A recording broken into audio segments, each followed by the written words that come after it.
Good morning. Good morning. First, give honor to God, who's the head of my life, to the shepherd of his house, Pastor Ruben, God bless you. To the leadership and membership of Honey Hill First Missionary Baptist Church, God bless you all. To my family and friends here this morning, God bless y'all. I see y'all. Appreciate y'all for being here. Today, I've been tasked with the third cry from Christ.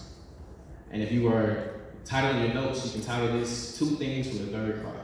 Say two things. Two things. Two things from the third cry. If you have your Bibles, would you turn with me to John, chapter 19.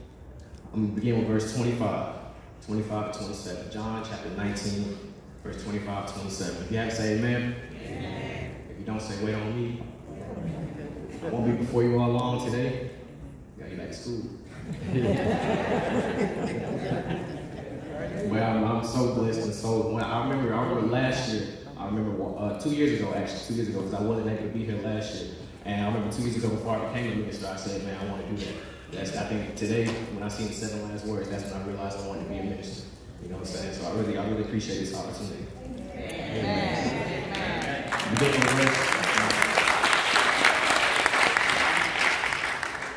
Beginning with verse 25, it says, "Now there stood by the cross of Jesus his mother and his mother's sister, Mary, the wife of Cleophas, and Mary Magdalene."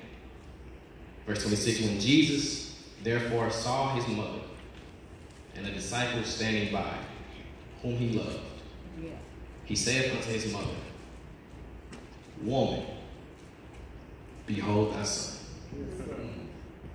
Then saith he to the disciple, Behold thy mother. And from that hour, that disciple took her unto his own home.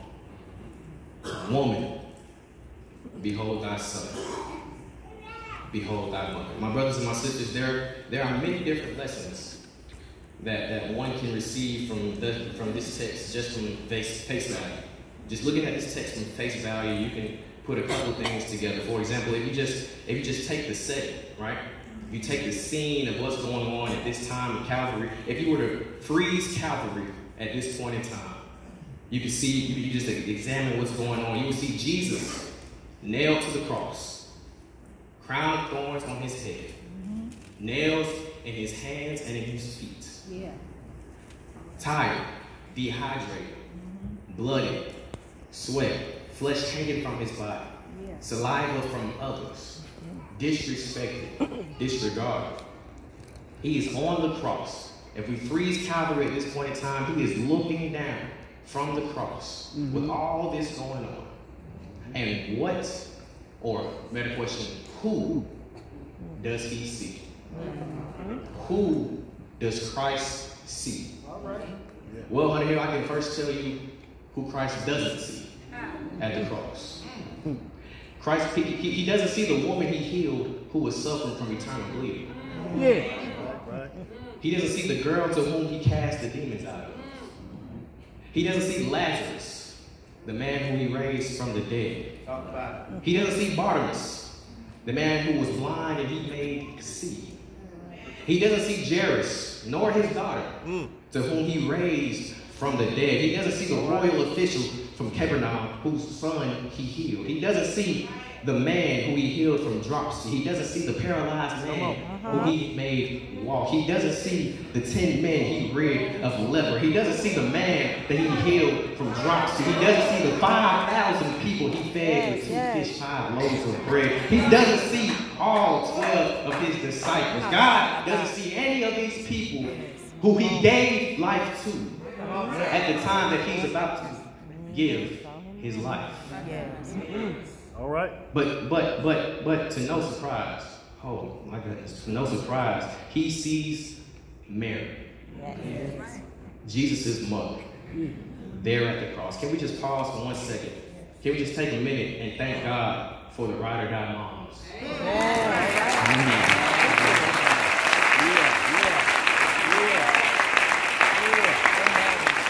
Let's take a minute and thank God for the ride or die moms who through thick and through thin, they got your back forever. Amen. The love that a mother has for their children is indescribable.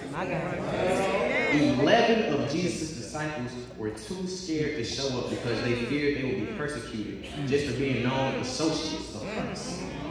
But here at the foot of the cross, you see Mary, front line, at the foot of the cross, supporting her son until the end. Thank God for all the ride or die moms. Amen. Oh yes, my brothers and my sisters, there are a lot of lessons that we can learn from this third cry from the cross. But I want to focus, really quickly, I want to focus, before my time is up, on two things, right? Say two things. Two things. Number one, I want to focus on what Christ said. Woman, behold thy son. Behold thy mother. Once again, this isn't taking place before the crucifixion.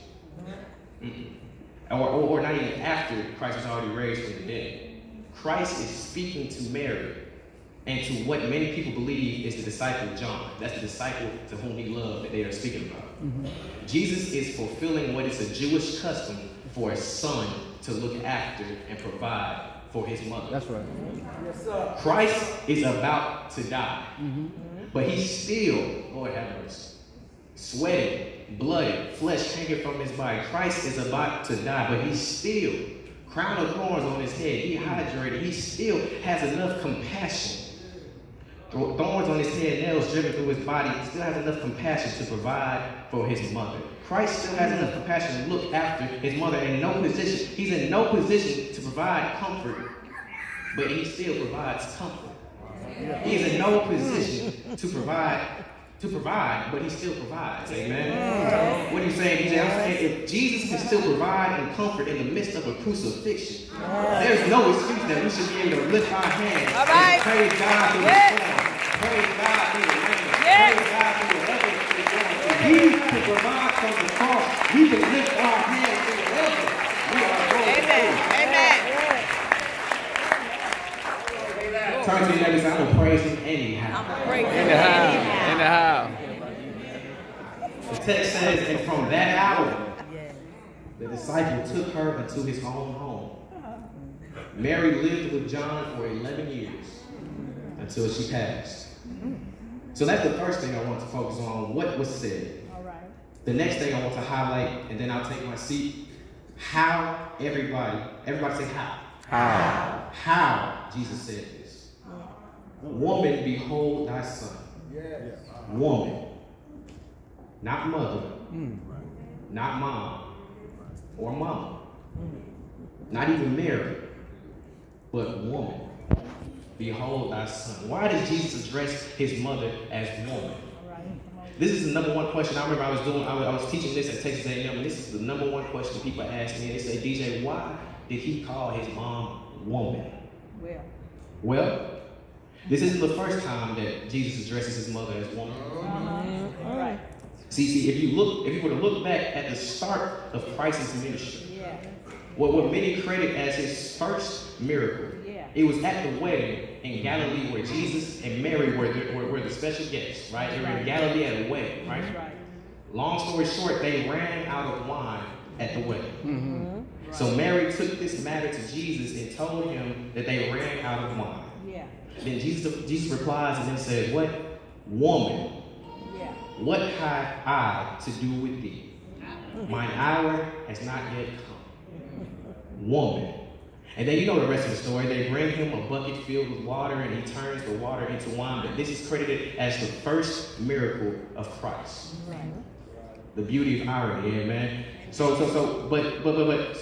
we fast forward to the cross, and now Jesus is about to fulfill the gospel, he now addresses his mother as woman again. Because whenever he addresses his mother as woman, you know that something groundbreaking is about to take place. That's right. He's no longer addressing her as his son. No. Whenever he says woman, he's not addressing her no longer as her son, but now he's addressing her as her Savior, amen? So woman, behold thy son. Honey Hill, you need to remember two things. Jesus says this on the cross, first to make sure his mother is taken care of, but secondly to complete the transformation from son to Savior, amen? And if you believe, you receive that, you are in life.